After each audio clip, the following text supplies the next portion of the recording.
as the JCF intensify its effort in Operation Relentless 2, 3 men were held by the police at a primary school in Spanish Town, St. Catherine, and 2 firearms recovered. The action of the police was to avert the murder of a male who was marked for death by men aligned to the Tesha Miller faction of the Klansman gang. One of the men that was held was arrested about 2 to 3 years ago in Clarendon in relation to a double murder and is out on bail.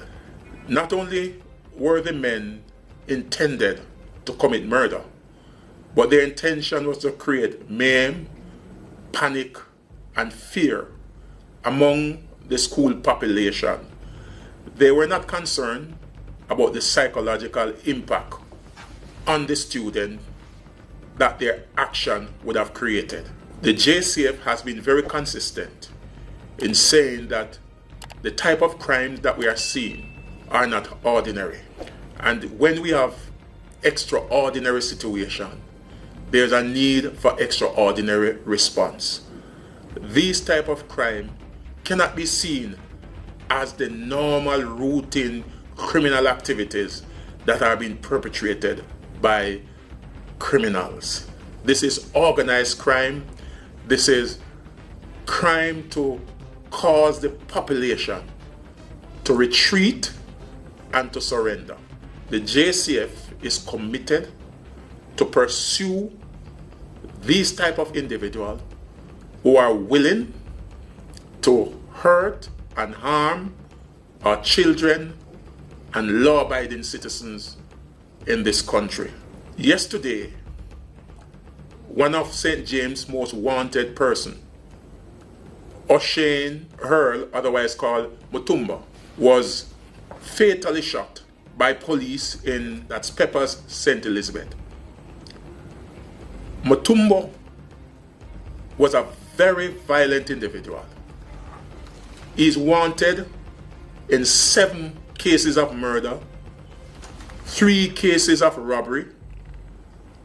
He was a person of interest in several other gun-related and violent crime in St. James.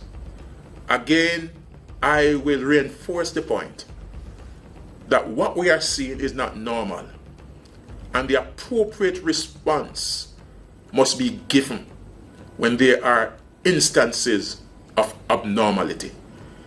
The JCF will not retreat, and I want to issue a warning to those criminal elements who are willing to create problem in our society. The JCF men and women are well trained, and if when you are called upon to surrender, you refuse to surrender and you challenge our officers, we will and they will use their superior training to repel any threat that they are faced with. I am confident, and the JCF is confident, in the ability of the men and women who are on the front line, who risk their life every day. We are confident that when they encounter danger, they will be able to defend themselves because they are well trained.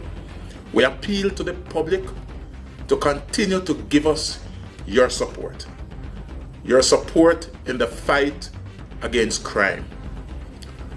JCF is just one entity in this fight to secure our nation. And that combined effort, that combined support, that partnership is necessary to create the Jamaica that all of us deserve, so that our children and our grandchildren can live in a better society. We will be relentless in our effort to bring, and I consider them as being evilous people, into custody. And as I said before, if you challenge the police, we will use our superior training to repel whatever threat you pose.